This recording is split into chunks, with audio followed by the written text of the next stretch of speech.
মাননীয় প্রধানমন্ত্রীর পরামর্শে এবং বিরোধী দলীয় নেতার সাথে আলোচনাক্রমে আমরা রাজধানী ঢাকাতে 110 মেগাওয়াট প্রাথমিকভাবে পরীক্ষামূলকভাবে লোডশেডিং করবার সিদ্ধান্ত গ্রহণ করেছি। আমরা মনে করি শহরের মানুষ আরামে থাকবে এবং গ্রামের মানুষ অর্থাৎ খেটে খাওয়া কৃষক কষ্টে থাকবে, এটি কোনোভাবেই কাম্য নয়। বাংলাদেশের ইতিহাসে যে ঘটনাটি কখনো ঘটেনি তেমন একটি নজির আজকের সংসদ নেতা তথা মাননীয় প্রধানমন্ত্রী রাখতে চলেছেন। অর্থাৎ বর্তমানের নিরবিচ্ছিন্ন বিদ্যুৎ সাপ্লাই নিশ্চিত করবার জন্য সরকার যে উদ্যোগ গ্রহণ করেছেন, এ ব্যাপারে আমরা মাননীয় প্রধানমন্ত্রী তথা সংসদ নেতার পরামর্শে আমরা মাননীয় বিরোধী দলীয় নেতার সাথেও আলোচনা করেছি, তার পরামর্শ গ্রহণ করেছি। স্বীকার করতে কোনো দ্বিধা নেই, এই উত্তপ্ত গরমে গ্রীষ্মে আমাদের অনেককেই বিদ্যুৎ সমস্যায় নাজেহাল হতে হচ্ছে। যে কথাটি স্পষ্টভাবে উচ্চারিত হচ্ছে, এই সমস্যা একদিনের নয়। এই পুঞ্জীভূত সমস্যার দায় কোনোভাবেই বর্তমান নির্বাচিত সরকার কিংবা কারণ নয়, এটি বিগত ফ্যাসিস্ট সরকারের অব্যবস্থাপনার দায় আমাদের সকলকে নিতে হচ্ছে। আর তাই বর্তমানে উৎপাদন ক্ষমতা কাগজে কলমে অনেক বেশি থাকলেও বাস্তবতার সাথে সেটির গড়মিল রয়েছে। গতকাল বিদ্যুতের সর্বোচ্চ যে চাহিদা ছিল, সেই চাহিদার প্রায় 16,000 মেগাওয়াট। তার বিপরীতে গতকাল আমরা বিদ্যুৎ উৎপাদন করতে সক্ষম হয়েছি 14,126.35 মেগাওয়াট। অর্থাৎ আমাদেরকে 2,086 মেগাওয়াট লোডশেডিং করতে বাধ্য হতে হয়েছে। এবং এক্ষেত্রে একটি নীতি এই সরকার প্রথম থেকে গ্রহণ করেছিল, যেহেতু ফসল ওঠার মৌসুম, অর্থাৎ কোনোভাবেই আমাদের কৃষকেরা যেন ক্ষতিগ্রস্ত না হয়, অর্থাৎ ফসলের ক্ষেতে সেচের জন্য পর্যাপ্ত ডিজেল এবং বিদ্যুৎ নিরবিচ্ছিন্ন রাখবার নির্দেশনা মাননীয় প্রধানমন্ত্রী আমাদেরকে দিয়েছিলেন। আমরা সেটি নিশ্চিত করবার জন্য আমরা চেষ্টা করে যাচ্ছি। এরপরেও দেখা যাচ্ছে পর্যাপ্ত জ্বালানি সরবরাহের অভাবে হয়তো বা কিছু কিছু জায়গায় লোডশেডিং হচ্ছে।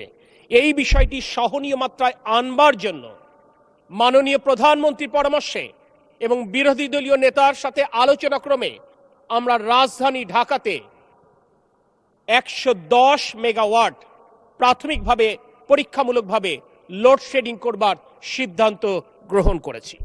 আমরা মনে করি শহরের মানুষ আরামে থাকবে এবং গ্রামের মানুষ অর্থাৎ খেটে খাওয়া কৃষক কষ্টে থাকবে, এটি কোনোভাবেই কাম্য নয়। কারণ জুলাই অভ্যুত্থানের চেতনা ছিল বৈষম্যহীন বাংলাদেশ।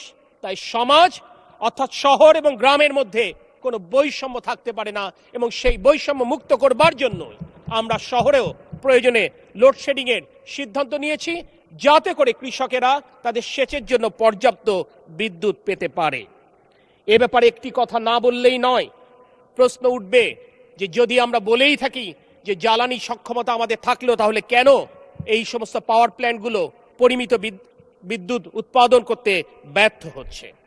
একটি বার্তা স্পষ্ট করতে চাই, প্রতিদিন বাংলাদেশে 3800 মিলিয়ন ঘনফুটের গ্যাসের চাহিদা রয়েছে। বর্তমানে বাংলাদেশের সকল গ্যাসকূপ মিলে প্রতিদিন আমরা 1686 মিলিয়ন ঘনফুট গ্যাস উৎপাদন করতে পারি। আর আমরা প্রতিদিন গড়ে আমদানি করি 950 মিলিয়ন ঘনফুট, অর্থাৎ প্রতিদিন 1164 মিলিয়ন ঘনফুটের গ্যাসের আমাদের ঘাটতি থাকে। চাইলেও, অর্থ থাকলেও, সামর্থ্য থাকলেও গ্যাসের আমদানি বাড়াবার কোনো সুযোগ নেই।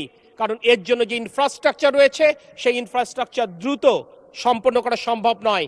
তারপরে অত্যন্ত আনন্দের সাথে, অত্যন্ত দায়িত্বের সাথে আমরা জানাতে চাই, আমরা এই ইনফ্রাস্ট্রাকচার বাড়াবার জন্য বর্তমান সরকারের 180 দিনের যে অগ্রাধিকার তালিকা রয়েছে, তার মধ্যে ইনশাল্লাহ দৃশ্যমান অগ্রগতি দেশবাসী দেখতে সক্ষম হবে।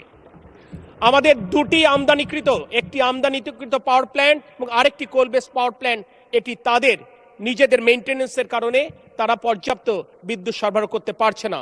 আমরা আশা করছি আগামী কয়েকদিনের মধ্যেই তারা পূর্ণ উৎপাদনে যাবে।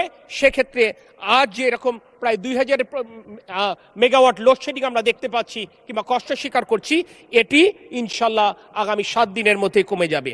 আমি দেশবাসীর কাছে আজকে এই মহান সংসদে দাঁড়িয়ে তাদের এই কষ্টের জন্য তারেক রহমানের নেতৃত্বাধীন জাতীয়তাবাদী দলের সরকারের পক্ষ থেকে আমি বিনয়ের সাথে আমি আন্তরিকভাবে দুঃখ প্রকাশ করছি।